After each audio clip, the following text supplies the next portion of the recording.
अस्सलाम वालेकुम नाज़रीन व हज़रात, मैं हूं आपके साथ आपका मेज़बान रहीम अहमद ख़ान और आप इस वक्त मुलाहिज़ा फरमा रहे हैं तस्नीम टीवी की खुसूसी पेशकश जिसका इंतज़ार आपको हर वक्त रहता है, मुशायरा। आज मुशायरे में ज़िक्र करेंगे वसीम बरेलवी साहब का। वसीम बरेलवी साहब मशहूर मारूफ उर्दू ज़बान के शायर हैं, पेशे से प्रोफेसर थे। बरेलवी साहब कलम की दुनिया के अनमोल सितारे हैं जिन्हें चाहने वाले करोड़ों में हैं। इनकी शायरी, इनके शेर, इनकी गज़ल, इनके गीत इतने सहल और आसान होते हैं कि दिलों की गहराइयों तक उतर जाते हैं। जमा नज़रों पे कब उंगली उठाना भूल जाते हैं, पुराने लोग हैं अपना ज़माना भूल जाते हैं। ये अल्फाज वसीम बरेलवी साहब। जगजीत सिंह ने वसीम बरेलवी के बहुत से कामों को, उनके बहुत से कलामों को अपनी रूहानी आवाज़ दी है, जिससे उनकी तख्लीकात को लाजवाल बनाया गया है। इस काम के लिए हमेशा आपको उठते बैठते लोग याद करते रहते हैं।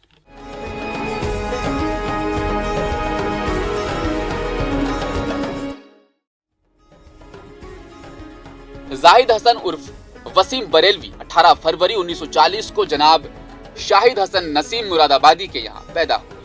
क्योंकि वालिद का ताल्लुक जमींदार घराने से था और वो जमींदार घरानों के तर्ज अमल और फैसलों से कभी मुतमईन नहीं थे, सालिके का दूसरा नाम वसीम बरेलवी।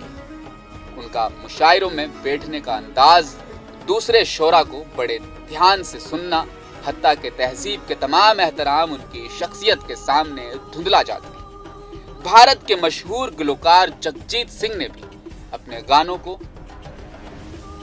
अपनी आवाज से नवाजा।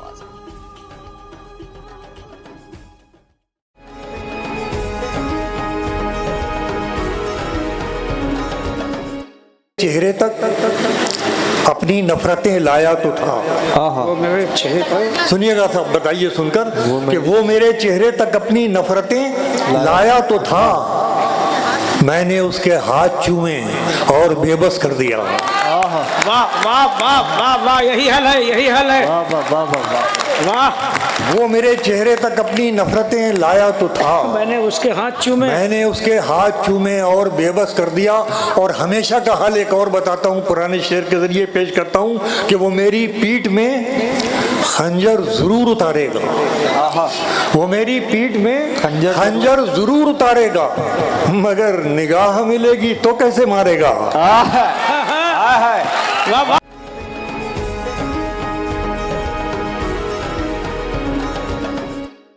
इस मुल्क में ज़हीन लोगों की कमी नहीं, हिम्मत की कमी नहीं, जज्बे की कमी नहीं। कमी है तो किरदार की कमी है, और यही वो बुनियादी चीज़ है।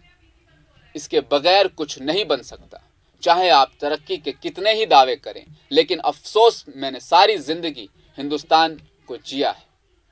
ये अल्फाज है वसीम बरेलवी के जो मैं आपके सामने दोहरा रहा हूँ। वो कहते हैं कि मैं बड़े दर्द से कह रहा हूँ कि सादा अंदाज है मेरा, बच्चों इसे बदलना आपके हाथ में है।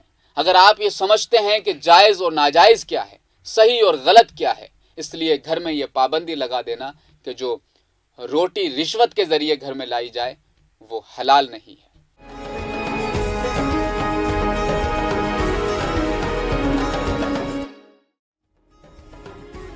वसीम बरेलवी कहते थे कि ये मुल्क बड़ा अजीब मुल्क है। हम लंगोटी में रहते थे, हम धोती में रहते थे, लेकिन हमारा किरदार इतना अजीम था कि हमें विश्व गुरु कहा जाता था। खजाना हमारे घर में है और दूसरी तहजीबों के सामने भीख का प्याला लिए आज हम खड़े हैं। ये हमारी सितम ज़रीफ़ी है और हम खड़े हैं क्योंकि हम अपना किरदार खो चुके हैं।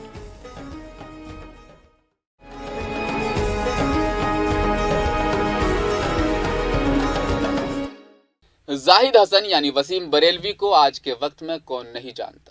हर शेर व शायरी, गज़लों के शौकीन उनकी शायरी के दीवाने हैं। उनकी कलम का जादू सबके सर चढ़कर बोलता है। वसीम बरेलवी जी के लिखने का अंदाज ऐसा है कि सीधा दिल को छू जाता है।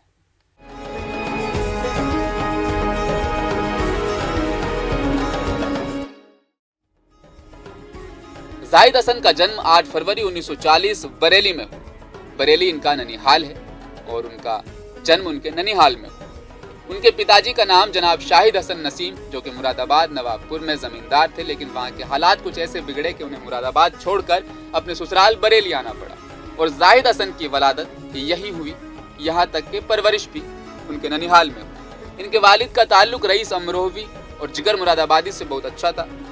इसी वजह से रईस अमरोही और जिगर मुरादाबादी का आना जाना इनके घर पर अक्सर लगा रहता था, जिसकी वजह से वो शेर व शायरी का माहौल अपने सामने देखते थे। और यही वो वजह थी कि जाहिद हसन यानी वसीम बरेलवी का जो बचपन था वो शेर व शायरी की तरफ झुका रहा। साल 1947 में बरेली की हालात कुछ बिगड़ने लगे तो नसीम मुरादाबादी साहब अपने अहलो अयाल के साथ रामपुर आ गए और रामपुर में बरेली से अच्छा माहौल उन्हें मिला। उस वक्त वसीम बरेलवी साहब की उम्र महज 8 से 10 साल की थी और इसी उम्र में उन्होंने कुछ शेर लिखना शुरू किया। अपने वालिद साहब को जब उन्होंने अपने शेर दिखाए तब उनके वालिद साहब ने ये शेर जिगर मुरादाबादी साहब को दिखाया।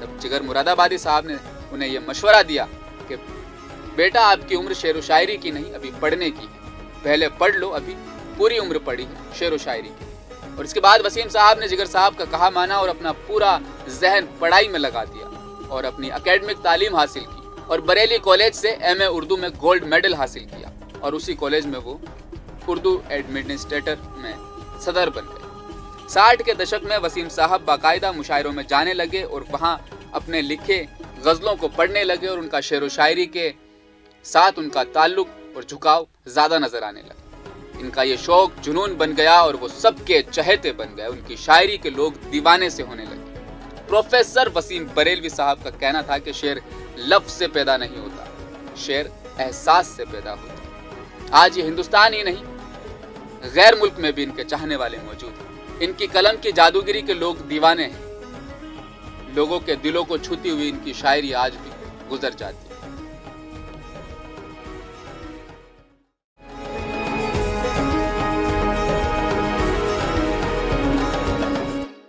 मुशायरे की आज की इस किस्त में फिलहाल इतना ही। मैं रहीम अहमद खान लेता हूं आपसे इजाजत। आप देखते रहिए तस्नीम टीवी। अपना ख्याल रखिएगा। अल्लाह हाफिज।